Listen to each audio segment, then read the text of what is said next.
नमस्कार दोस्तों। मेरा नाम शिवेंद्र सिंह गौड़ है और मैं NIA number 1 institute for competitive exam का इंग्लिश का फैकल्टी हूँ। आज हम लोग पार्ट्स ऑफ स्पीच में पढ़ने वाले हैं एडजेक्टिव्स। एडजेक्टिव्स से पहले मैंने नाउन और प्रोनाउन के 2 वीडियो लेक्चर ऑलरेडी अपलोड कर दिए।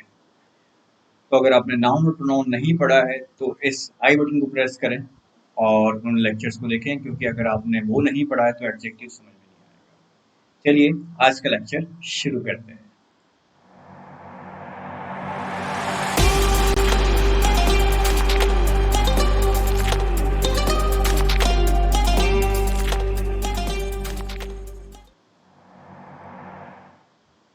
तो पार्ट्स ऑफ स्पीच में हम लोग पढ़ रहे हैं एडजेक्टिव्स। एडजेक्टिव्स क्या होता है? तो adjectives are the words which qualifies noun and pronoun. Adjective वो शब्द होते हैं जो नाउन और प्रोनाउन को क्वालिफाई करता है। एडजेक्टिव्स को हिंदी में विशेषण कहते हैं। हिंदी में भी मैंने ये लिखा हुआ है कि एडजेक्टिव्स को हिंदी में विशेषण कहा जाता है, जो केवल संज्ञा और सर्वनाम की विशेषता बताता है। केवल संज्ञा और सर्वनाम की किसमें? तो वाक्य के भेद मतलब पार्ट्स ऑफ स्पीच। तो पार्ट्स ऑफ स्पीच में क्या क्या होता है? नाउन होता है, प्रोनाउन होता है, एडजेक्टिव होता है, वर्ब होता है, एडवर्ब होता है, कंजक्शन, प्रीपोजिशन, इंटरजेक्शन। तो इन सब में सिर्फ नाउन और प्रोनाउन की विशेषता बताता है कौन? एडजेक्टिव। बाकी सबकी नहीं बताता है। आया समझ में? से केवल संज्ञा और सर्वनाम की, और किसी की भी नहीं। तो ही से स्टार्ट हो या राम से शुरू हो, जब भी इनकी कुछ विशेषता बताया जाएगा, मतलब आप इस तरीके से पूछ सकते हैं कि कैसा। जब भी कैसा शब्द का जवाब आपको मिल गया तो वो आमतौर पर एडजेक्टिव होता है। एग्जाम्पल देखिए, Ram is a good boy. Ram is a good boy. तो गुड और बॉय, तो राम कैसा लड़का है? अच्छा लड़का है, गुड बॉय है। तो गुड क्या हो जाएगा? एडजेक्टिव हो जाएगा। Modi is an honest prime minister of India, अगला एग्जाम्पल। तो Modi is an honest prime minister of India. तो मोदी जी जो है हमारे भारत के क्या है? ईमानदार प्रधानमंत्री। तो कैसे प्रधानमंत्री है? ईमानदार। तो ऑनेस्ट क्या हो जाएगा? आपका एडजेक्टिव हो जाएगा। Deepika is a beautiful lady. तो दीपिका क्या है? एक बहुत सुंदर स्त्री है। कैसी स्त्री है? सुंदर स्त्री है। ठीक है। तो ब्यूटीफुल क्या हो जाएगा? एडजेक्टिव। फिर आपके पास Tommy is a beautiful dog. Tommy क्या है? एक कुत्ता है। कैसा कुत्ता है? वफादार, फेथफुल। तो ये भी क्या हो जाएगा? एडजेक्टिव हो जाएगा। तो ये जितने भी एडजेक्टिव जो कि मैंने येलो से बोल्ड कर रखे हैं, वो सब पीछे के नाउन को क्वालिफाई कर रहे हैं। आपको थोड़ा बहुत समझ में आया? अगर आपको नाउन अभी भी समझ में नहीं आ रहा है तो प्लीज इस आई बटन को दबाएं और वापस से उस वीडियो को देखें। ठीक है। तो अगली स्लाइड पे बढ़ते हैं। अगली स्लाइड में मैंने आपको बता रखा है टाइप्स ऑफ एडजेक्टिव। एडजेक्टिव्स के बहुत सारे प्रकार होते हैं और एडजेक्टिव्स अपने आप में बहुत इंपॉर्टेंट और बहुत लंबा टॉपिक है। हम इसे उतना ही पढ़ेंगे जितना हमारी कॉम्पिटिटिव एग्जाम के लिए इंपॉर्टेंट है। हर डिटेल नहीं पढ़ी जाएगी इसकी, क्योंकि अगर ये पढ़ने बैठ गए तो आपके 10-15 घंटे ऐसे ही चले जाएंगे और 10-15 घंटे की जो लेक्चर्स के बाद जो एक्सरसाइज होती है वो बहुत डिस्क्रिप्टिव हो जाएगी। इसमें जो हमारे एग्जाम में आता है सिर्फ हम लोग उसी के ऊपर ज्यादा फोकस करेंगे और बाकी सबको रफली रफली पढ़ेंगे। तो टाइप्स ऑफ एडजेक्टिव मैंने यहाँ पर ऑलरेडी एक लिमिटेड टाइप्स ऑफ एडजेक्टिव बता रखे, इसमें से मैंने 2-3 कम कर दिए जो कि हम लोगों ने पढ़ रखे थे। तो देखिए हम लोग टाइप्स ऑफ एडजेक्टिव में क्या होता है। एक होता है प्रॉपर एडजेक्टिव, फिर होता है descriptive, quantitative, numeral, demonstrative, distributive, emphasising, interrogative. ठीक है। इसके अलावा मैंने पजेसिव एडजेक्टिव और इंटरजेक्शन वाले एक्सक्लेमेटरी एडजेक्टिव्स को हटा दिया। क्यों हटा दिया? क्योंकि पजेसिव प्रोनाउन पढ़ा था हम लोगों ने, his, her, your, our, my वाला, वही पजेसिव एडजेक्टिव के नाम से जाना जाता है। और इंटरजेक्शन तो हमें क्या, एक्सक्लेमेटरी वर्ड्स होते हैं। ठीक है। डब्ल्यू शब्दों का, what a girl, what a place, how beautiful, है ना, इन सब चीजों का यूज करते हैं। वो इतना इंपॉर्टेंट है भी नहीं कॉम्पिटिटिव एग्जाम के लिए। हमारे लिए जो इंपॉर्टेंट है हम उसके ऊपर फोकस करेंगे। तो सबसे पहले हम लोग पढ़ने वाले हैं प्रॉपर एडजेक्टिव्स। तो proper adjectives are those adjectives which are used through proper noun and particular names of place using suffix such as I, ese, ian, ish, n and vain। तो प्रॉपर एडजेक्टिव्स प्रॉपर नाउन से ही बनते हैं, उनके पीछे प्रत्यय suffix लगते हैं। जैसे for example Bharat का, भारत जो कि एक संज्ञा है, प्रॉपर एडजेक्टिव है, जगह का नाम है, हमारे देश का नाम है। इसका विशेषण क्या बन जाएगा, एडजेक्टिव क्या बन जाएगा, तो बन जाएगा भारतीय। और भारतीय क्या होता है, भारतीय लोगों को दर्शाता है। ठीक है, तो पीछे हम लोगों ने क्या लगाया, भारतीय प्रत्यय लगाया। उसी प्रकार अंग्रेजी में हम लोग क्या करते हैं, इनके साथ हम लोग सुफिक्स प्रत्यय लगाते हैं और उनको एडजेक्टिव बना लेते हैं। तो प्रॉपर एडजेक्टिव ऐसे प्रॉपर नाउन से बनाया जाता है जो किसी जगह का नाम हो। ठीक है, मेरे नाम से नहीं बनेगा वो, किसी नदी के नाम से नहीं बनेगा वो, है ना। वैसे तो गंगा में पाए जाने वाली डॉल्फिन को हम लोग गैंगेटिक डॉल्फिन कहते हैं। ठीक है ना। लेकिन नर्मदियन में ऐसा नहीं बोलते नर्मदा के लिए। ठीक है, कभी कभी जो है गंगा में पाए जाने वाली डॉल्फिन के लिए जैसे हम गैंगेटिक बोलते हैं, उस प्रकार से कभी कभी हम लोग यूज करते हैं। लेकिन आम तौर पर हम लोग जगह के नाम को हम लोग एडजेक्टिव में कन्वर्ट करते हैं। यहाँ पे मैंने एक टेबल दे रखी है, उस टेबल के ऊपर फोकस करते हैं। जैसे इंडिया का इंडियन मैंने आपको अभी बताया, उसके आगे मैंने एक एग्जाम्पल भी दे रखा, he is an Indian citizen. वह क्या है, भारतीय नागरिक है। अब ध्यान दीजिए, इससे पहले जब हम लोग एग्जाम्पल पढ़ रहे थे उसमें राम के बारे में हम लोगों ने पढ़ा था। यहाँ पर मैं वह के बारे में पढ़ रहा हूँ, मतलब सर्वनाम आ गया। तो वह क्या है, भारतीय नागरिक है। कैसा नागरिक है, भारतीय नागरिक है। तो भारतीय क्या हो जाएगा आपका विशेषण, कौन सा वाला, प्रॉपर एडजेक्टिव वाला। ठीक है, जिसको हम लोग क्या बोलते हैं, व्यक्तिवाचक विशेषण हिंदी में। अगला है अमेरिका का American. American people are not literate. हाँ दोस्तों, ये सच है। अमेरिका के लोग जो होते हैं पढ़े लिखे नहीं होते, मजाक कर रहा हूँ, होते हैं लेकिन उतने नहीं होते हैं जितना हम लोग समझते हैं। तो अमेरिकन पीपल कहाँ के लोग, कैसे लोग, अमेरिका के लोग क्या नहीं होते, लिटरेट नहीं होते। ठीक है, तो प्रॉपर एडजेक्टिव क्या हो जाएगा, अमेरिकन। अमेरिका के पीछे सुफिक्स एन लगा के उसको अमेरिकन बना दिया। इंदौर, इंदौर का प्रॉपर एडजेक्टिव क्या हो जाएगा, इंदौरी। तो Indori people keep their city clean. तो इंदौर के लोग जो होते हैं अपनी सिटी को, अपने शहर को साफ सुथरा रखते हैं। तो इंदौरी पीपल। तो हम लोगों ने यहाँ पे इंदौर जो कि एक सिटी का नाम है, इंडिया मोस्ट क्लीनेस्ट सिटी के अवार्ड मिल चुके हैं उसे 3 बार 4 साल से, 3-4 साल से। ठीक है, तो उसमें हम लोगों ने क्या लगाया, ई को हटाकर आई लगा दिया, इंदौरी। चाइना का Chinese, this is a Chinese toy shop. China के बहुत सारे आइटम मिलते हैं, हम लोग चाइनीज टॉय शॉप जो है के नाम से बहुत सारी शॉप्स होती है। ठीक है, तो वहां पर टॉय शॉप है लेकिन किस कैसी है, चाइनीज टॉय शॉप है। ठीक है, तो वापस से उसको क्या कर रहा है, वो विशेष बना रहा है।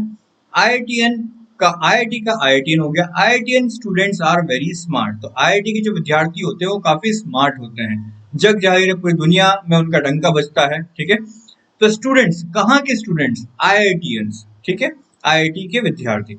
जापान का हो जाएगा Japanese. Moral values of Japanese people is very high. तो जापानीज पीपल की जो मॉरल वैल्यूज होती है वो काफी हाई होती है। ठीक है, तो कहाँ के लोगों की, जापानीज लोगों की। तो वो क्या हो जाएगा आपका विशेषण। तो कैसा, कहाँ, ये सारी चीजें जो बताती है संज्ञा को क्वालिफाई करती है, और वो शब्द क्या हो जाएंगे आपके, एडजेक्टिव। और कहाँ के लिए जो होगा वो क्या हो जाएगा आपका, प्रॉपर एडजेक्टिव। चल समझ में आया, नहीं भी आया तो चिंता करने की कोई बात नहीं है, क्योंकि इसके अगला जो टाइप है उसमें डिस्क्रिप्टिव, उसके अंदर ओरिजिन वापस से पढ़ेंगे। और प्रॉपर एडजेक्टिव को ही ओरिजिन कहा जाता है।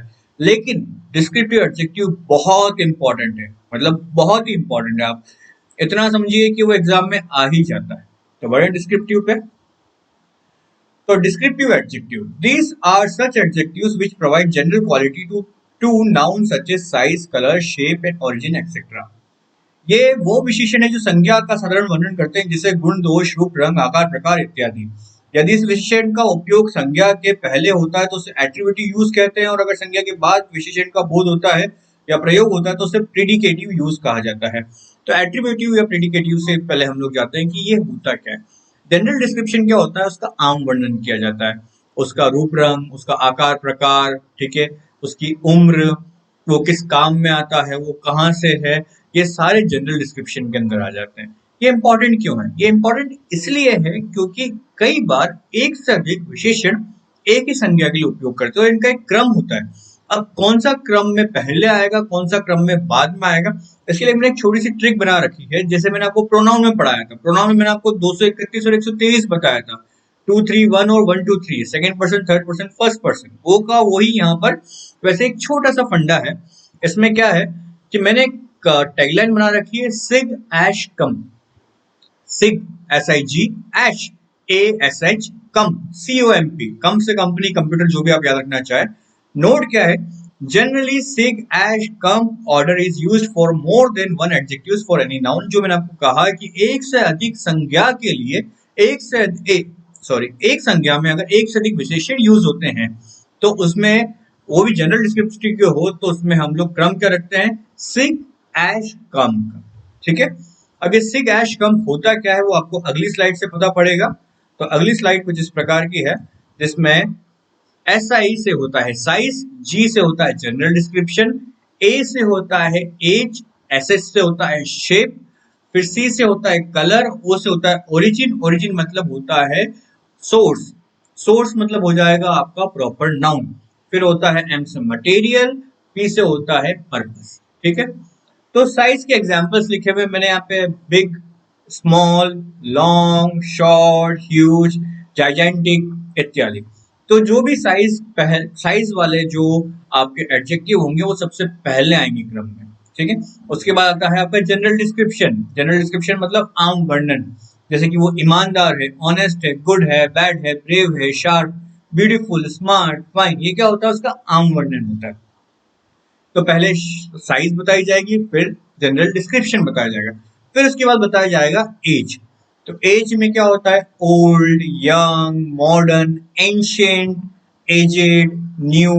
ठीक है, ये सब क्या होते हैं आपके आपके ये एज बताने वाले एडजेक्टिव्स होते हैं। फिर होता है शेप, शेप क्या होता है, आकार। ठीक है, राउंड हो गया, स्क्वायर हो गया, रेक्टेंगुलर हो गया, हेक्सागोनल, ऑक्टागोनल इत्यादि। ठीक है, सी से होता है कलर, रंग पता है, काला, पीला, नीला, red, blue, green, yellow, white, बहुत सारे रंग होते हैं। ओरिजिन, ओरिजिन हम लोगों ने अब भी पढ़ा, प्रॉपर एडजेक्टिव्स पढ़े थे वो, कि वो ही जो है यहाँ पे ओरिजिन के रूप में यूज होते हैं। ठीक है, कि कहाँ से वो बिलोंग करते हैं।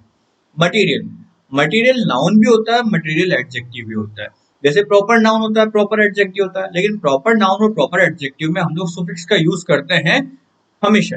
लेकिन यहाँ पर मटेरियल नाउन में हमेशा यूज नहीं करते, किसी किसी के साथ ही जो है हम लोग सुफिक्स का यूज करते हैं। जैसे वुड का हो जाता है वुडन, है ना, फॉर एग्जाम्पल वुडन चेयर। ठीक है, लेकिन हर मटेरियल के साथ यूज नहीं किया जाता है। फॉर एग्जाम्पल प्लास्टिक टॉय या प्लास्टिक पेन। तो प्लास्टिक जो है मटेरियल नाउन की तरह भी यूज होता है, लेकिन जब से प्लास्टिक बोला तो नाउन हो जाएगा, और पेन के आगे लग गया तो प्लास्टिक का पेन, मतलब कैसा पेन, प्लास्टिक का पेन, तो वो क्या बन जाएगा, एडजेक्टिव। तो यूज भी बहुत इंपॉर्टेंट होता है। आयरन रॉड, तो आयरन क्या होता है, मटेरियल नाउन होता है, लेकिन आयरन रॉड में आयरन क्या हो जाएगा, मटेरियल एडजेक्टिव हो जाएगा। आई होप कि क्लियर हो गया होगा कि सबके साथ जो है सुफिक्स नहीं लगता है। तो material wooden, golden, plastic, steel, cotton, silk etcetera. फिर आता है पर्पस, पर्पस किस काम में आता है, जैसे कि छड़ी, छड़ी चलने वाली भी होती है, ठीक है, मारने वाली भी होती है, खेलने वाली भी होती है, खेलने वाला बैट नहीं मतलब हॉकी स्टिक होता है, स्नूकर टेबल होता है। ठीक है, तो इनका क्रम आपको याद रखना है, वापस से रिपीट करते हैं हम लोग। सिग एश कंपनी, SI से साइज, G से जनरल डिस्क्रिप्शन, एस में A से एज हो जाएगा, SS से हो जाएगा आपका शेप, फिर कलर, ओरिजिन, मटेरियल और पर्पस। ये क्रम याद रहना बहुत जरूरी है, क्योंकि अगर एक से अधिक एडजेक्टिव एक ही नाउन या प्रोनाउन के लिए आ गए तो इसी क्रम में जमाया जाएगा, और अगर इसके अलावा कोई क्रम आता है तो वो एरर फाइंडिंग में वो क्रम गलत होगा, या फिर आपका जो फिल द ब्लैंक्स होता है उसमें एक से अधिक एडजेक्टिव होते हैं जो मीनिंगफुल तो बनाते हैं लेकिन ऑर्डर उनका गलत होता है। ठीक है, मैंने यहाँ पे कुछ एग्जांपल्स दे रखे हैं, तो उन एग्जांपल्स के ऊपर बढ़ते हैं हम लोग। फॉर एग्जांपल मैंने यहाँ पे रॉन्ग और राइट दे रखा है। Aishwarya has dark long hair, तो ऐश्वर्या क्या है, डार्क गहरे, लॉन्ग लंबे क्या है, बाल। ठीक है, तो बाल तो हो गया नाउन, और डार्क और लॉन्ग दोनों ही एडजेक्टिव है, लेकिन डार्क क्या है, कलर, लॉन्ग क्या है आपका, साइज। तो सिग एश कंपनी में साइज पहले आएगा और कलर बाद में आएगा, तो इसका सही जो ऑर्डर होगा वो क्या होगा कि Aishwarya has a long dark hair, क्या होगा, लॉन्ग और डार्क और हेयर होगा। आई होप कि आपको समझ में आ रहा हो। Abhishek is a brown tall man, तो अभिषेक क्या है, ब्राउन टॉल मैन है। तो ब्राउन कलर होता है और टॉल क्या होता है, वापस से साइज हो जाती है, तो टॉल ब्राउन मैन का यूज किया जाएगा। My grand father has wooden blue chair, तो चेयर तो नाउन हो गया, ब्लू भी हो जाएगा एडजेक्टिव और वुडन भी हो जाएगा एडजेक्टिव, लेकिन ब्लू क्या है, कलर, और वुडन क्या है आपका मटेरियल, तो COMP कॉम्प, तो कलर पहले आएगा, मटेरियल बाद में आएगा, तो हमें क्या करना पड़ेगा, ब्लू आगे लगाना पड़ेगा और वुडन बाद में लगाना पड़ेगा। तो सर करेक्ट ऑर्डर क्या होगा, my grandfather has blue wooden chair, there is a green spherical ball on the floor, मतलब वहां पर एक हरे कलर की गोल बॉल रखी हुई है जमीन। तो इसमें क्या है कि बॉल के आगे दो चीजों का यूज किया है, एक तो ग्रीन और एक स्पेरिकल। तो जब हम लोग सिग एश कंपनी का यूज करते हैं तो सी वाला जो होता है कलर होता है वो शेप और साइज के बाद में ही आता है, स्पेरिकल होता है क्या, शेप। तो स्पेरिकल को आगे आना पड़ेगा और ग्रीन को बाद में आना पड़ेगा, ठीक है। तो इसका सही क्रम होगा there is a spherical green ball on the floor, ठीक है। अगला है the shopkeeper has steel yellow baseball bat, बिल्कुल सेम टू सेम वैसा ही है, स्टील और येलो। स्टील क्या हो जाएगा, मटेरियल हो जाएगा, येलो क्या हो जाएगा, कलर हो जाएगा, तो येलो आगे आएगा, स्टील पीछे आएगा, बेसबॉल बैट जो है वो पूरा क्या हो जाएगा, नाउन हो जाएगा। आई होप कि आपको ये सिग एश कंपनी वाला समझ में आया हो, क्योंकि ये बहुत इंपॉर्टेंट है, ठीक है। अगर आपको नहीं समझ में आया तो प्लीज इस लेक्चर को बार बार दोहराएं, क्योंकि एग्जाम में आता ही आता है, ठीक है। इसके आगे के जो टाइप्स ऑफ एडजेक्टिव है वो मैं आपको कल के वीडियो लेक्चर में बताऊंगा। साथ ही साथ मैंने आपको यहाँ पर कुछ और एग्जाम्पल्स दे रखे हैं जो आपको करके आना है। मैं एक बार आपको रीड आउट कर देता हूँ। Gabbar had a sharp long dagger, dagger मतलब होता है खंजर। ये सही है गलत है आपको ये कमेंट सेक्शन में बताना है। They need an Indian young man, all people walks with the help of walking fine stick. There is a demand of dancing plastic Chinese monkey. Every girl wants a tall, dark, handsome man. ठीक है। तो इन सब का आपको क्या करना है, क्या करेक्ट फॉर्म होगा, कौन सा एडजेक्टिव आगे आएगा, कौन सा एडजेक्टिव पीछे आएगा, आपको एक कमेंट सेक्शन में बताना है। मैं आपको डेफिनेटली रिप्लाई करूंगा, ठीक है। तो आज का लेक्चर हम लोग यही समाप्त करते हैं। अपना ध्यान रखिए, अपने घर में रहिए। धन्यवाद।